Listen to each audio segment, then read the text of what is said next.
La première victime de la guerre, c'est la vérité. C'est sur cette citation de Rudyard Kipling que je voulais commencer cette vidéo, tant je trouve qu'elle illustre parfaitement la situation actuelle entre les deux rappeurs Drake et Kendrick Lamar. Depuis une semaine environ, Drake et Kendrick Lamar s'accusent l'un et l'autre de choses plus graves les unes que les autres. En gros, pour résumer, Drake accuse Kendrick Lamar de battre sa femme, Whitney, enfin sa femme, sa fiancée, de ne plus être vraiment en relation avec elle, de ne plus voir ses enfants, et pour couronner le tout, sa femme le tromperait notamment avec Dave Free, collaborateur de Kendrick, et même l'enfant de Kendrick ne serait pas vraiment le sien.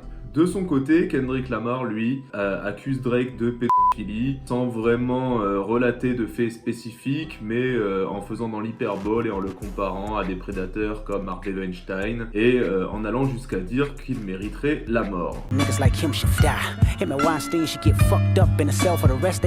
Kendrick Lamar a également affirmé que Drake aurait un enfant caché, une fille de 11 ans. Dear baby girl, I'm sorry that your father not active inside your world. She'll be teaching you timetables or watching Frozen with you, or at your 11th birthday singing poems with you. Sauf que cette fois-ci, pour le coup, il semblerait que ce soit une fake news. On n'a même pas le prénom de la supposée fille de Drake. Et dans son dernier diss track, Drake affirme que c'était un piège et qu'il a fait fuiter une fausse information pour piéger Kendrick, et que donc Kendrick a relaté une fausse information et a parlé d'une fille qui n'existe pas. We plotted for a weekend and we fed you the information. A daughter that's 11 years old, I bet he takes it. Et si c'est vrai, c'est quand même du jamais vu dans un clash. Mon ressenti par rapport à tout ça, c'est que Drake balance quand même des choses beaucoup plus concrètes. Vrai ou fausse, c'est à vérifier, mais il nous parle de personnes qu'on connaît, il nous parle de Whitney, la fiancée de Kendrick Lamar, il nous parle de Dave Free, son manager, et il nous invite à regarder l'Instagram de Whitney, il nous dit que sur chacune de ses photos,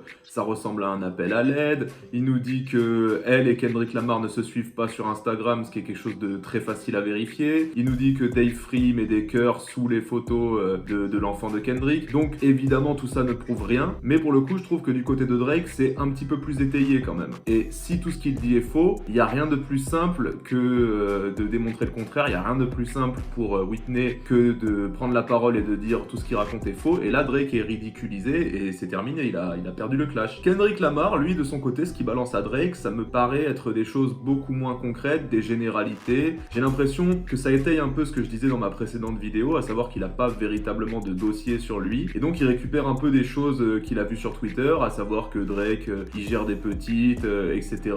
Mais pour moi il n'y a pas vraiment de dossier concret. Le seul vraiment dossier concret qu'il y a pour moi là-dedans, c'est le cas de Baka Not Nice, qui est le garde du corps de Drake et qui effectivement a été condamné pour des faits de violence sexuelle, etc.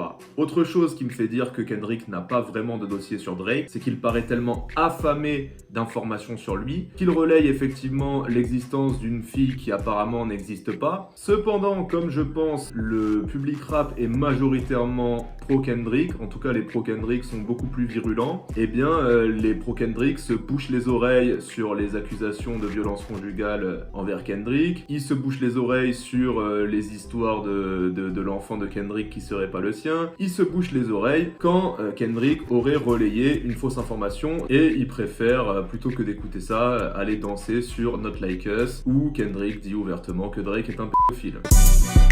They not like us. They not like us. They not like us. Pour que je me mouille un petit peu quand même, je pense malgré tout que Kendrick a gagné à ce stade. Mais tout ça, ça soulève une vraie question, à savoir qu'est-ce que c'est vraiment gagner un clash? Est-ce que gagner un clash, c'est faire des sons d'une meilleure qualité musicale et au niveau des paroles? Est-ce que c'est balancer plus de faits concrets? Est-ce que c'est obtenir l'adhésion du public? Parce que dans ce cas-là, moi je pense que Kendrick gagne à deux niveaux, à savoir que je trouve que la musique qu'il a balancée, elle est plus lourde, elle est plus impactante. Il y a des musiques qui rentrent dans la tête, genre typiquement Not Like Us, j'arrivais pas à me le sortir de la tête et j'avais vraiment envie de bouger sur ce son. Donc quand tu arrives à faire danser les gens sur un son où tu attaques un autre rappeur, quand ce son va tourner en boîte, c'est terrible pour ton adversaire parce que il va rentrer en club, il va entendre un son où il se fait allumer, il va aller en strip club, il va entendre un son où il se fait allumer. Psychologiquement, c'est terrible. Donc Kendrick Lamar a gagné à ce niveau-là, il a gagné l'adhésion du public, mais est-ce est-ce que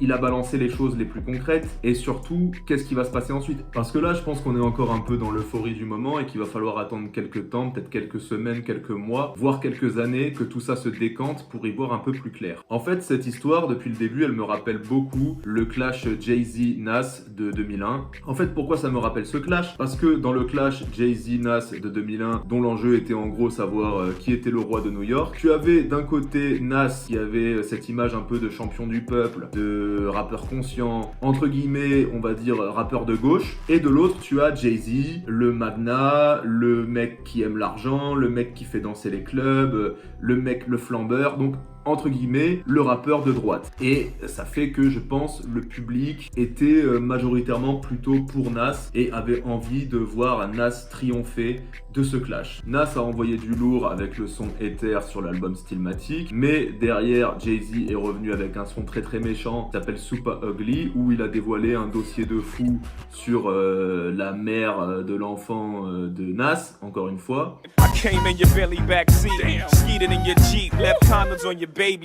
Et les gens ont fait comme si ça n'existait pas en fait. Jusqu'à aujourd'hui, je pense la majorité des hip-hopeux vont te dire que Nas a gagné avec Ether. Sauf que ce son-là de Jay-Z, Super Ugly, il a fait très très mal à Nas, à tel point que les gens lui ont demandé de s'excuser. Même sa mère à Jay-Z lui a dit « excuse-toi » et il s'est excusé, non pas façon J. Cole, excuse-moi de t'avoir frappé, mais en mode excuse-moi de t'avoir frappé aussi fort. Et derrière, surtout qui a eu la plus grosse carrière, c'est bel et bien Jay-Z, qui a sorti au moins 2 albums classiques après ça. Il est devenu milliardaire, il est devenu président de Def Jam et il a même signé Nas quand il était chez Def Jam. Donc à partir de là, est-ce qu'on peut vraiment dire qu'il a perdu le clash? Mais dans la tête des gens, Nas a toujours gagné le clash, ce qui me rappelle beaucoup la situation avec Kendrick Lamar et Drake, parce que tu as aussi ce côté Drake, on en a marre de lui, il est au sommet, il fait de la pop, il est trop riche, il a trop de succès, voilà, il saoule, et puis il a pas cette image de mec conscient. Et de l'autre côté, Kendrick Lamar, champion du peuple, rap conscient.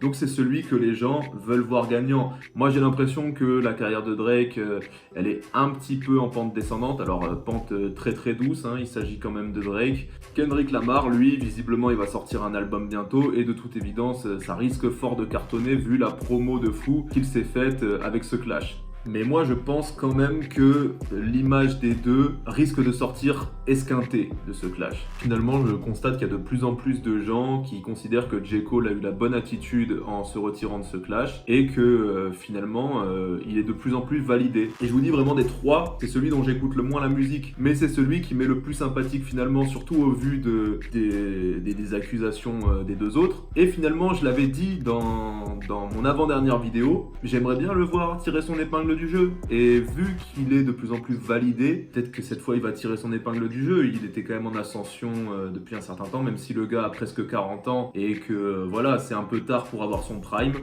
tout ça pour dire que au final cette situation elle me rappelle un peu la situation du rap français vers 2014-2015, quand on sortait de 2-3 ans de clash entre les Taulier, La Fouine, Rof et Booba, et que tout le monde en avait un peu marre des clashs, et que ça a permis un véritable renouvellement du rap français, et qu'il y a eu l'explosion notamment de Nekfeu, l'explosion de Big Flo et Oli, l'explosion des mecs qui débarquent comme SCH, des PNL, tout ça. C'est là qu'il y a eu pour moi, après ces clashs, coïncidence ou pas, il y a eu un vrai renouvellement de la scène du rap français.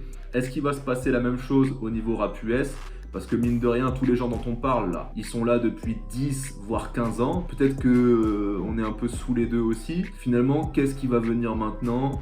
Est-ce que peut-être c'est les rappeuses qui vont permettre ce renouvellement ? Parce que quand on parle des artistes numéro 1, on oublie souvent, je trouve, de citer les rappeuses.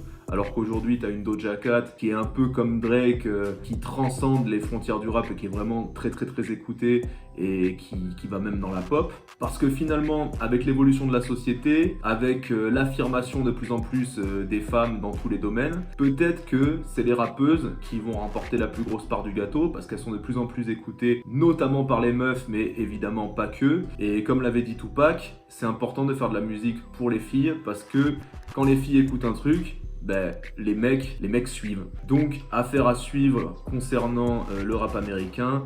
À votre avis, qu'est-ce qui va se passer maintenant? Qui a véritablement gagné ce clash? Est-ce que Drake va en sortir grandi? Est-ce que Kendrick Lamar va en sortir grandi? Quelles vont être selon vous leurs carrières par la suite? Est-ce que J. Cole va encore rebondir? Est-ce qu'il peut maintenant tirer son épingle du jeu et connaître son prime? Quel est l'avenir du rap américain après tout ça? Dites-moi tout dans les commentaires. N'hésitez pas à vous abonner si vous avez aimé cette vidéo. Mettez un pouce bleu pour le référencement. Commentez, mettez un petit commentaire, donnez de la force. Et on se retrouve très vite pour une prochaine vidéo. See you later.